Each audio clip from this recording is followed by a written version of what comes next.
Hello viewers, Asit free coaching চ্যানেলে তোমাদের সকলকে স্বাগত জানাই। আজকের এই ভিডিওটিতে তোমরা যারা ক্যালকাটা ইউনিভার্সিটিতে বিএ হিস্ট্রি অনার্সে ফোর্থ সেমিস্টারে পড়ছো, তোমাদের যে CC10 পেপারটি রয়েছে অর্থাৎ মুঘল যুগের ইতিহাস, এই পেপারটির একটি গুরুত্বপূর্ণ টিকা প্রশ্ন। চিনকিলিস খা বা নিজামুল মুলক কিভাবে হায়দ্রাবাদ রাজ্যকে সংহত করেছিলেন। অর্থাৎ হায়দ্রাবাদ রাজ্যের যে উত্থান, সেই উত্থান হয়েছিল নিজাম উল মুলকের হাত ধরে। সেটি কিভাবে হয়েছিল সেই প্রশ্নের উত্তর নিয়ে এই ভিডিওতে আলোচনা করব।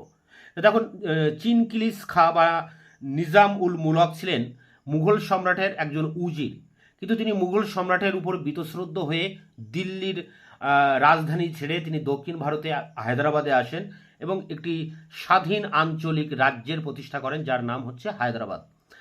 তা সেটি দেখো, আমরা এর উত্তরের ভিতর দিয়ে বিষয়টা নিয়ে আলোচনা করব। তা প্রথমে তোমরা এইভাবে একটা ইন্ট্রোডাকশন লিখবে। ঔরঙ্গজেবের মৃত্যুর পর মুঘল সাম্রাজ্যের সার্বিক অবক্ষয়ের দিনে ভারতের বিভিন্ন প্রান্তে একাধিক স্বাধীন রাজ্যের উত্থান ঘটে। এই রাজ্যগুলির মধ্যে কয়েকটি নামে মাত্র মুঘল আনুগত্য স্বীকার করে চললেও কার্যত তারা স্বাধীন ছিল। বাংলা, হায়দ্রাবাদ ও অযোধ্যা ছিল এই শ্রেণীর অন্তর্ভুক্ত। মারাঠা, শিখ ও জাট রাষ্ট্রের উদ্ভব হয়েছিল মোগল রাজশক্তির বিরুদ্ধে সংগ্রাম করে। দাক্ষিণাত্যের মহীশূর রাজ্যের উদ্ভব হয় স্থানীয় এক রাজবংশকে উচ্ছেদ করে। অষ্টাদশ শতকের ভারতীয় রাজনীতিতে এই রাজ্যগুলি এক গুরুত্বপূর্ণ ভূমিকা পালন করে। এরপরে আমরা হায়দ্রাবাদে চলে এলাম। হায়দ্রাবাদ রাজ্যটি কিভাবে উত্থান হচ্ছে দেখো। মীর করম উদ্দিন চিনকিলিস খা দাক্ষিণাত্যের মোগল শাসিত প্রদেশগুলিতে কার্যত একটি স্বাধীন রাজ্যে পরিণত করেন। তিনি ইতিহাসে নিজাম উল মুলক নামে পরিচিত। তার পিতামহ খাজা আবিদ শেখ উল ইসলাম ও পিতা গাজী উদ্দিন ফিরোজ জং খ্রিস্টীয় সপ্তদশ শতকের মাঝামাঝি বোখারা থেকে ভাগ্য অন্বেষণে ভারতবর্ষে আসেন এবং তারা ঔরঙ্গজেবের প্রশাসনে যোগদান করেন। ঔরঙ্গজেবের রাজত্বকালের শেষ দিকে চিনকিলিস খা রাজনৈতিক উন্নতির সূচনা হয় এবং ঔরঙ্গজেবের মৃত্যুর পর তিনি তুরানি দলের অন্যতম নেতা হয়ে ওঠেন। সম্রাট বাহাদুর শাহ তাকে অযোধ্যার শাসনকর্তা নিযুক্ত করেন। পরে ফারুক শিয়র সিংহাসনে বসে তাকে দাক্ষিণাত্যের শাসনকর্তা নিয়োগ করেন 1713 থেকে 14 এবং খান খানন ও নিজাম উল মুলক বাহাদুর ফতে জং উপাধিতে ভূষিত করেন। দিল্লির দরবারে সৈয়দ ভ্রাতৃদ্বয়ের প্রতিপত্তির বিরুদ্ধে যে বিক্ষোভ শুরু হয় তিনি তাতে নেতৃত্ব দেন।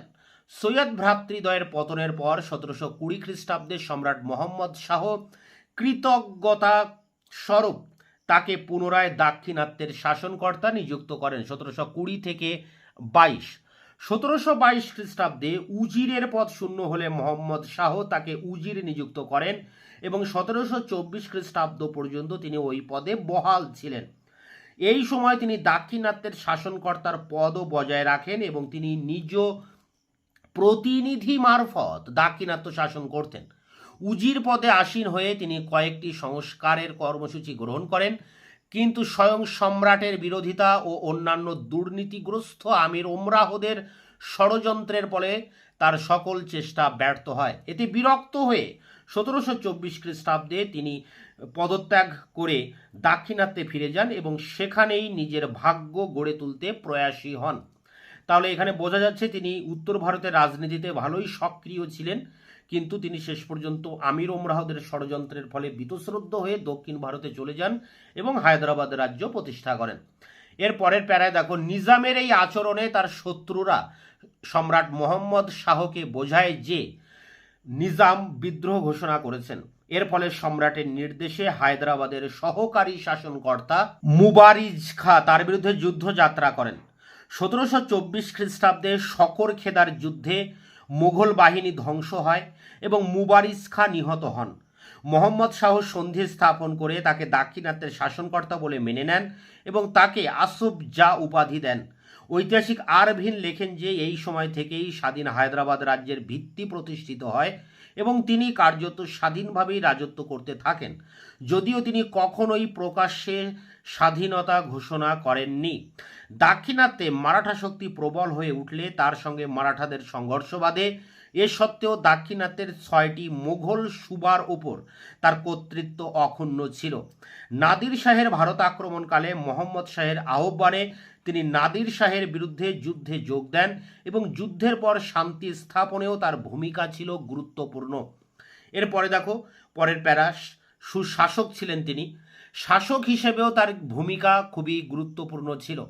তার পরিচালনাধীনে হায়দ্রাবাদ ভারতের মুসলিম রাজ্যগুলির মধ্যে অগ্রণী হয়ে ওঠে। হিন্দুদের ক্ষেত্রে তিনি সহনশীলতার নীতি গ্রহণ করেন এবং যোগ্যতা সম্পন্ন হিন্দুদের তিনি উচ্চ রাজপদে নিযুক্ত করেন। তার দেওয়ান ছিলেন হিন্দু পূরণ চাঁদ। তিনি বিদ্রোহী জমিদারদের দমন করেন, মারাঠা আক্রমণ প্রতিহত করেন, রাজস্ব ব্যবস্থাকে দুর্নীতিমুক্ত করার প্রয়াস চালান এবং রাজ্যের অর্থনৈতিক পুনরুজ্জীবনে সক্ষম হন। ইংরেজ ও ফরাসি বণিকরা তার সঙ্গে সদ্ভাব রেখে চলত এবং তার জীবদ্দশায় এই দুই বণিক সংগঠন নিজেদের মধ্যে সংঘর্ষে লিপ্ত হতে পারেনি। সমকালীন মুসলিম ঐতিহাসিকরা দাক্ষিণাত্যের শাসনকর্তা হিসেবে তার ভূয়সী প্রশংসা করেছেন। 1748 খ্রিস্টাব্দে তার মৃত্যু হয়, কিন্তু এই রাজবংশ আরও 200 বছর ধরে দাক্ষিণাত্যের এক বৃহৎ অংশ শাসন করে। তা এই ছিল স্বাধীন হায়দ্রাবাদ রাজ্যের উত্থান নিজামুল মুলকের নেতৃত্বে। এটি ভেরি ভেরি ইম্পর্ট্যান্ট একটি প্রশ্ন তোমাদের জন্য। দেখো, অযোধ্যার উত্থান নতুবা হায়দ্রাবাদের উত্থান, দুটির একটি কিন্তু পরীক্ষায় আসবে। তো এক্ষেত্রে হায়দ্রাবাদের উত্থান বেশি ইম্পর্ট্যান্ট, তাই এই প্রশ্নের উত্তরটি তোমাদের সামনে তুলে ধরলাম। এর পরবর্তীতে আমি অযোধ্যা কিভাবে উত্থান হয়েছিল সেই প্রশ্নের উত্তর নিয়েও তোমাদের সামনে আসবো। তাই তোমরা ততক্ষণে চ্যানেলকে সাবস্ক্রাইব করে রাখবে, বন্ধুদের কাছে শেয়ার করবে, নিজেদের মতামত জানাবে কমেন্ট সেকশনে এবং ভিডিওটি ভালো লাগলে অবশ্যই একটা লাইক দেবে।